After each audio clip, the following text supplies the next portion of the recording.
Hello friends, welcome to Physics Universe. Now today our topic is Standard 11, Chapter 3, 3.4, Instantaneous Velocity and Speed. So in the previous topic, we study about average velocity and average speed. But now what is the meaning of instantaneous? Instantaneous means at this time, at that particular instant. Instant mean for a very small time interval. Clear. So average velocity की अगर formula में हम लोग जो time interval है उसको अगर बहुत सारा कम कर दें, अगर बहुत ही कम कर देंगे तो वो वेलोसिटी अब बन गई इंस्टेंटेनियस. क्लियर. इस फॉर एग्जांपल अगर कोई ऑब्जेक्ट है वो बहुत टाइम से अगर मोशन में है, तो अगर बहुत टाइम से मोशन में है तो उस ऑब्जेक्ट की स्टार्टिंग से लेकर at the time of fourth second, particular fourth second पे उसकी क्या वेलोसिटी है, अगर उसका डेटा हमारे पास है that is called instantaneous velocity. Clear. अब इंस्टेंटेनियस वेलोसिटी को अगर हमें इक्वेशन से डिफाइन करना हो तो from that equation we can write v is equal to limit delta t tends to 0 delta x upon delta t. Clear. ये पूरी इक्वेशन एवरेज वेलोसिटी की है, बट यहाँ पे एक टर्म ऐड हो गया that is called limit delta t tends to 0. तो limit delta t tends to 0 मतलब, तो that means that this delta t is very nearer to the zeroth value, but it doesn't mean that that value is equal to 0. It value is very small, that is nearly equal to 0, nearly equal to 0, not completely equal to 0. Clear. So that is our instantaneous velocity. If we denote it with limit, then for small amount our equation becomes dx upon dt. That means the derivation of distance. if velocity की बात करें तो derivation of displacement with respect to time. Clear. तो ये हमने बात की instantaneous velocity की. अब इंस्टेंटेनियस वेलोसिटी को डिफाइन करने के लिए या फिर उसको समझने के लिए दो मेथड है. First method is numerically and second method is graphically. तो हम लोग उसको पहले ग्राफिकली डिस्कवर करते हैं. क्लियर. तो ग्राफिकली डिस्कवर करने के लिए मैं यहाँ पे एक ग्राफ ड्रॉ करता हूँ. That graph is X versus T graph. Clear. So X versus T graph. यहाँ पे मैं टाइम इंटरवल लेता हूँ from starting from 0, 1, 2, 3, 4, 5 up to 6 second. और distance covered that 5 metre, then 10 metre, then 15 metre, मतलब कि 5 का डिफरेंस लिया, 20, then 25. Okay. Now graph is changing not in a uniform manner, it is changing in non-uniform manner. Clear. So अब मुझे क्या find करना है, पर्टिकुलर एक सेकंड पे, क्योंकि इंस्टेंटेनियस वेलोसिटी में पर्टिकुलर एक सेकंड के लिए हमें यहाँ पर वो डिस्टेंस फाइंड करना है. पर्टिकुलर सेकंड पे उसकी पोजीशन क्या रहेगी वो फाइंड करनी है. क्लियर. तो यहाँ पे हम लोग इस फॉर एग्जांपल कि 3 सेकंड पे इंस्टेंटेनियस जो स्पीड है, जो इंस्टेंटेनियस वेलोसिटी है वो पर्टिकुलर फाइंड करनी है. क्लियर. तो 3 सेकंड पे फाइंड करनी है अगर, तो हम लोग यहाँ पे पहले 2 का इंटरवल लेते हैं. 2 का इंटरवल मतलब कि 3 से पहले 2 मतलब कि -2 और 3 से +5. अब 3 से यहाँ पर अगर मुझे 1 to 5 उसके बीच में एवरेज 3 निकलेगा. क्लियर. तो यहाँ से मुझे एक टेंजेंट ड्रॉ करना पड़ेगा अप टू 5 पे. सो हियर 1 to 5, उसके अकॉर्डिंग जो भी हमें इंस्टेंटेनियस वेलोसिटी मिलेगी, जो भी चेंज हम लोग फाइंड करेंगे वो, देन हम लोग उस चेंज उसको जो टाइम इंटरवल है उसको कम करते जाएंगे, कम करके हम लोग अभी 1.5 to 4.5, 2 to 4, then again 2.5 to 3.5। Clear? तो इन सभी में जो टाइम इंटरवल जो एवरेज बनेगा that is only 3 second. Clear?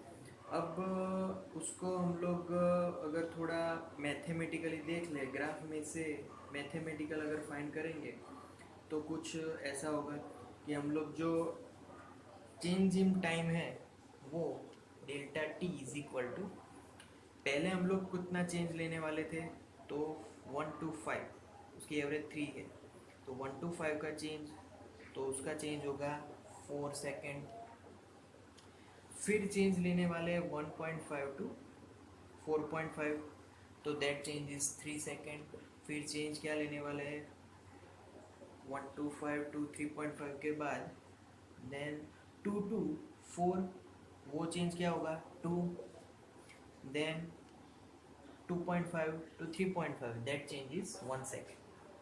Clear? तो ये सभी चेंजेस सेकेंड्स में होंगे। तो हमने यहाँ पर क्या किया कि जो भी टाइम इंटरवल है उसके चेंजेस को कम करते चले गए, और फिक्स हमारा जो टाइम है उस टाइम पे हमें इंस्टेंटेनियस फाइंड करना है, instantaneous velocity that is 3 second. Clear? अब इसको मैथमेटिकली अगर फाइंड करना हो तो पहले तो ग्राफ के अकॉर्डिंग मुझे एक इक्वेशन लेनी पड़ेगी, and that equation is x is equal to 0.08 into t cube. तो हमें यहाँ पे सभी मतलब कोई भी पॉइंट पे अगर पोजीशन फाइंड करनी हो तो टी में उसकी वैल्यू पुट कर देनी है। क्लियर? तो टी में अगर उसकी वैल्यू पुट करते चले जाएंगे तो उसकी वैल्यू हमें मिलती चली जाएगी। सो यहाँ पर अगर ग्राफिकली एक्स की अगर इक्वेशन हम लोग फाइंड करेंगे तो it will be 0.19 t raise to cube. Clear? तो हमें according to this all data अब हमें एक टेबल फाइंड करना है। तो टेबल को फाइंड करने के लिए पहले तो सपोज कि हमारा जो टाइम है दैट t1, तो उसके कारण t1 की जो हम लोग फॉर्मूला फाइंड करने वाले हैं तो t1 is equal to t minus delta t upon 2, and another will be t2 is equal to t minus delta t plus delta t upon 2। Clear? तो t1 t2 फाइंड करेंगे, उसके हिसाब से हम लोग वैल्यूज़ को यहाँ पे पुट करेंगे। अगर t1 है तो x1 मिलेगा, t2 है तो x2 मिलेगा। क्लियर? तो हमें पहले तो t का टेबल मतलब कि delta t, then t1, then t2, then x1, then x2, and then delta x upon delta t. तो वैसे ये सभी डेटा को कैलकुलेट करके फाइनली हमें delta x upon delta T find करना है। क्लियर? तो पहले हमें वैल्यूज पुट करनी है 4 सेकेंड के लिए, तो यहाँ पे स्टार्टिंग में 4 सेकेंड, 4 सेकेंड के लिए t1 फाइंड करना है, तो यहाँ पर 4 सेकेंड को यहाँ पे हम लोग रखेंगे। तो 4 सेकेंड को यहाँ पर रखेंगे, t की वैल्यू कहाँ से लेंगे, t is equal to always 3 second, so 3 minus 4 upon 2, 3 minus 4 upon 2, 3 minus 2, 3 minus 2 that will be 1 second, and here t2, so what is t2, 3 plus 4 upon 2, 3 plus 4 upon 2 that will be 5, so 1 5। now x1, so x1 के लिए यहाँ पे values put करनी है यहाँ पर, तो t1 की वैल्यू यहाँ पे पुट करेंगे तो answer will be 0.19 x2, so here put t2, what is t2, t raised to 3, so 0.919 into 5 into 5 into 5, 3 times 5, so that will be 23.75. Clear? Now difference, so what is the difference, x2 minus x1, so 23.75 minus 0.19, that will be 23.56 upon delta t. What is delta t? That is our 4 seconds, so by 4 that will be 5.89. Clear? Now our delta t will be 3 second. So for 3 second, find t1, put it here. What is our t? T is 3, so 3 minus 3 by 2, 3 minus 3 by 2, 3 minus 1.5, 3 minus 1.5 will be 1.5. Clear? तो अभी सो जो calculation है थोड़ी अपने हिसाब से अपने mind को थोड़ा दौड़ा कर हमें करनी है, सो जिससे जल्दी हम लोग आगे बढ़ पाए. Again t2 3 plus 3 by 2, 3 plus 1.5, that is 4.5. Clear? Now x1, t1, put it here. So 0.19 into 1.5 into 1.5 into 1.5. So 3 times 1.5, that will be 0.64. And now for x2, so x2 के लिए यहाँ पर एक लाइन ड्रॉ कर देते हैं. Clear? Okay.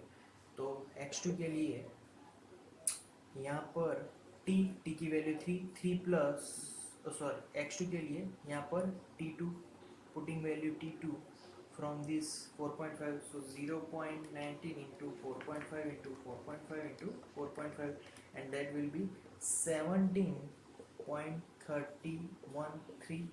Okay, now x2 minus x1, that will be 16.67 upon delta t, that is 3 second, so it will be 5.5579. Okay, now for 2 second, so for 2 second, t1, t, that is 3 minus 1 by 2, 3 minus 1 by 2, 3 minus 0.5, 3 minus 0.5, that will be 2.5. Clear? Now t2 3 plus 0.5, that is 3.5. So now our x1, putting value here, so 0.19 into 2.5 into 2.5 into 2.5, that will be 2.968. And for x2, now x2, 0.19 into 3.5 into 3.5 into 3.5, that will be 8.14625. Okay, now difference, तो 2 point difference minus 2.968 is equal to upon 2 by 2 भी करना है क्योंकि delta t will be 2, so that will be 2 point. So यहाँ पे थोड़ी सी हमें गलती हो गई. गलती में यहाँ पर 2.5 नहीं, but only 2 will be there, here only 3. So पूरी इक्वेशन यहाँ से चेंज हो जाएगी. तो यहाँ पर पहले तो लाइन ड्रॉ कर देता हूँ. क्लियर? अब यहाँ पे 2 आएगा क्योंकि यहाँ पे 3 है. 3 minus 2 by 2 is 1, 3 plus 2 by 2 is 4. So यहाँ पे 2 and 4. Now putting this value here, so it will be 0.19 into 8. Clear? So it will be 1.52. Now for 4th second, so putting into it that equation, 0.19 into 64, it will be 12.16. So 12.16 minus 1.52, 10.64 by 2, it will be 5.32. So यहाँ पे हम लोग जो time है उसको कम में ले जा रहे हैं. Last one is 1 second. So for 1 second, what are the values? So for 1 second delta t, first of all 3 minus 1 by 2. Now 3 minus 1 by 2, 3 minus 0.5, that means 2.5. And here 3 plus 1 by 2, 3 plus 1 by 2, that will be 3.5. Clear? So now average of 2.5 and 3.5 is, we know that 3. Clear? So now putting into that equation x1, so 0.19 into 2.5 into 2.5 into 2.5, that will be 2.968. Now 0.19 into 3.5 into 3.5 into 3.5, that will be 8.14625. Clear? So minus 2.968. So answer will be 5.178 by 1. That will be the answer 5.17825. सो यहाँ पे हमने जैसे जैसे T को कम करते गए वैसे वैसे वैल्यूज जो है वो एक्यूरेट मिलती गई. क्लियर? सो हम लोग जो टाइम इंटरवल है उसको कम करते गए. So that's why we get instantaneous velocities. Clear? अब आगे. So by this method we study that instantaneous velocity. So all this, by this theory we conclude that the instantaneous velocity is nothing but a small interval time. Clear? Small change in time interval, and as we change, as we small that time interval, we get instantaneous velocity. But to find instantaneous velocity with numerical method, that will be more complex than the graphical method. If we know the data earlier initially, then that would be fine with instantaneous velocity. So instantaneous velocity is derivation of distance with respect to time. Okay, so thank you for today.